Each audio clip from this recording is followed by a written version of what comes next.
Em discussão, o processo de número 16.340/2025, projeto de lei número 598/2025, autoria do Poder Executivo. Inscrito para falar no processo, o vereador Tomás Henrique. Vossa Excelência tem o tempo de 25 minutos pelo tempo do PL.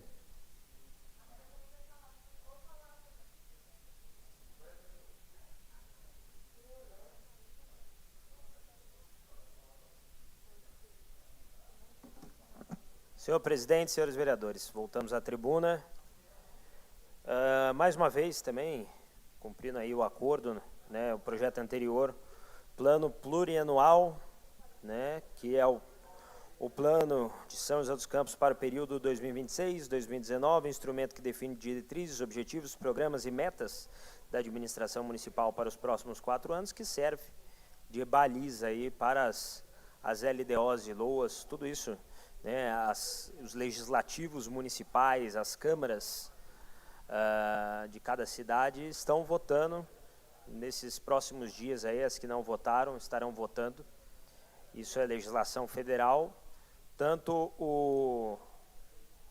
a lei orçamentária anual, né, do exercício do ano que vem, quanto o plano plurianual, que de 4 em 4 anos volta a ser discutido nesta casa e que também diz respeito ao orçamento. Eu vou começar, como nós estamos no objeto aqui falando da LOA, famosa LOA, Lei Orçamentária Anual, trazendo algumas questões que a gente, mais uma vez, insiste em defender uma revisão do que é votado e aprovado aqui nesta casa.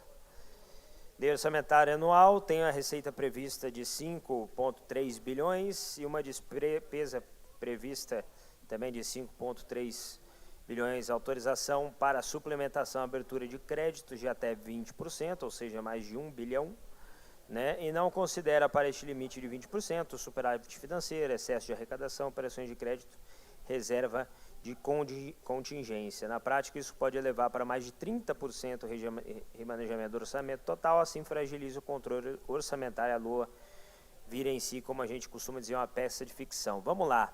Traduzindo para o joseense que quer saber, quer entender e acompanha aqui esta Casa Legislativa, justamente porque é aqui que a gente decide como vai ser aplicado, como vai ser usado o dinheiro do pagador de imposto.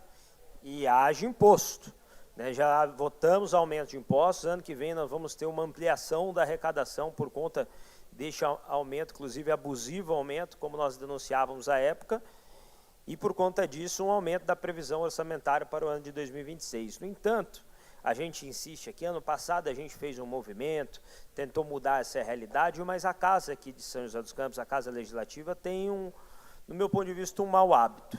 Um mau hábito de permitir em suas discussões da lei orçamentária anual um remanejamento previsto de 20% do orçamento, como eu disse aqui, na prática de 30%, ou melhor, na prática de tudo. Tudo pode ser remanejado. Afinal, nós temos, por lei federal também, 25% para a saúde, outros 25% para a educação. Você tem a folha de pagamento, que não tem como alterar também do orçamento aprovado e estipulado, e sobra uma verbinha ali para a prefeitura eventualmente fazer a obra, deveria fazer o aporte, entre outros investimentos que o poder público pode assumir. No entanto, essa verbinha, quando você define que 20% do orçamento pode ser remanejado, é tudo que o orçamento prevê que sobra sem as verbas vinculadas.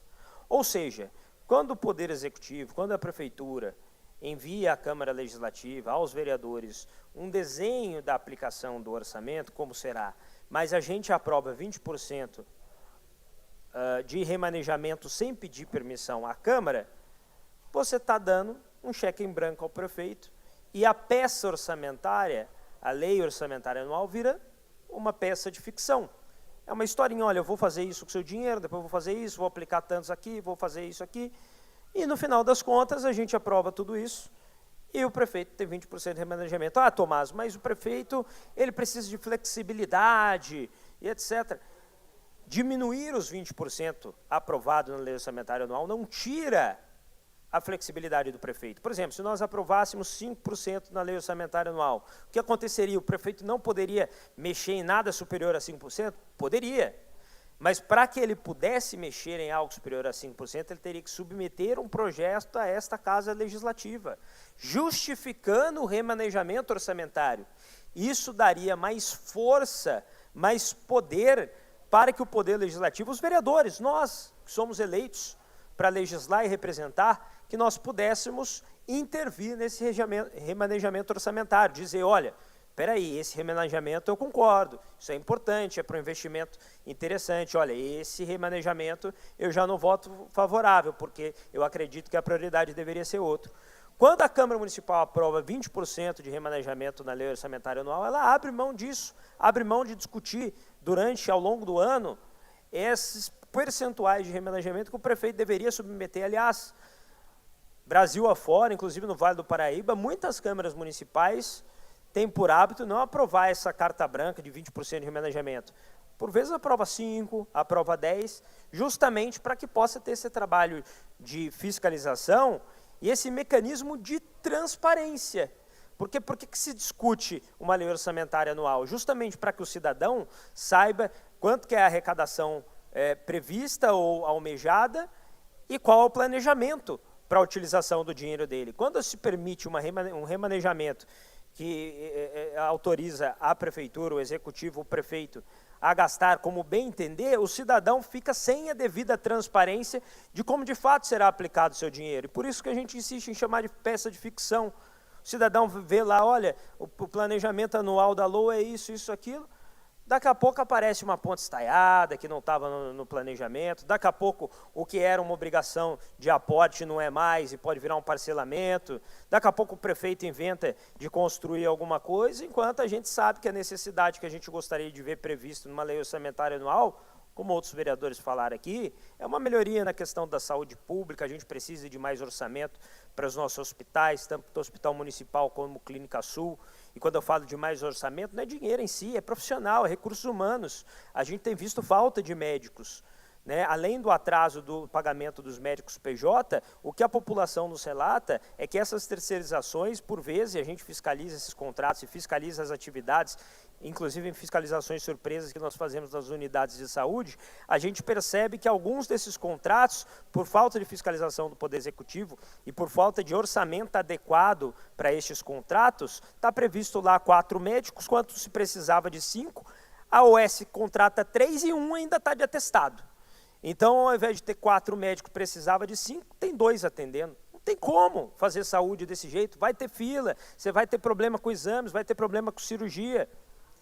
Tem UBS em São José dos Campos, em alguns bairros, que tem o clínico geral, tem ginecologia, tem diversas especialidades. Agora, tem UBS em São José dos Campos, principalmente na periferia da cidade, principalmente nos bairros mais carentes, que você só tem o clínico geral, inclusive assinando e carimbando como ginecologista. Isso é falta de orçamento, isso é falta de ter previsibilidade no orçamento, fazer uma lei orçamentária anual que realmente preveja e planeja a cidade para o próximo ano, e no caso do plano plurianual, que planeja a cidade nos próximos 4 anos. E é isso que a administração do PSD não fez nos últimos 4 anos e permanece não fazendo. Eles não querem planejar, eles querem ir fazendo o que der na telha. E enquanto a Casa Legislativa tiver uma maioria de vereadores que acham que está tudo bem, que a saúde está bem, que a educação está bem, eles vão continuar aprovando essas peças orçamentárias de ficção para que a gente não saiba como está sendo aplicado o dinheiro do pagador de imposto e que o prefeito possa fazer o que quiser, inclusive as burradas que tem feito, não só na administração da cidade, mas também nas nomeações e na utilização da verba pública de São José dos Campos, muitas vezes em benefício partidário, em benefício de seus amigos e inclusive em benefício pessoal, como a gente tem visto e nos envergonhado com as notícias mais recentes. Então, como a gente tem alertado acerca disso, a gente tem um amplo conteúdo aqui, que evidentemente o tempo aqui é escasso, mas a gente sempre se coloca à disposição da população de São José dos Campos para trazer todo o nosso estudo, que o nosso gabinete faz ano a ano com muito carinho, levantando todos os pontos da lei orçamentária anual, também de 4 em 4 anos, segunda vez, portanto, que eu voto o plano plurianual, que a gente observa que, infelizmente, Trata-se, insisto nessa palavra, numa peça de ficção, para cumprir uma legislação federal, uma exigência de lei federal, manda-se isso para casa, aprova-se com esse remanejamento de 20% e, na verdade, o cidadão joseense fica sem saber como será utilizado o seu dinheiro. Aliás, sem saber não, né? Ele sabe muito bem como será administrado o seu dinheiro. Mal administrado e utilizado para aquilo que a gente não gostaria que fosse. Infelizmente, e é por isso que o nosso voto, evidentemente, é contrário ao projeto.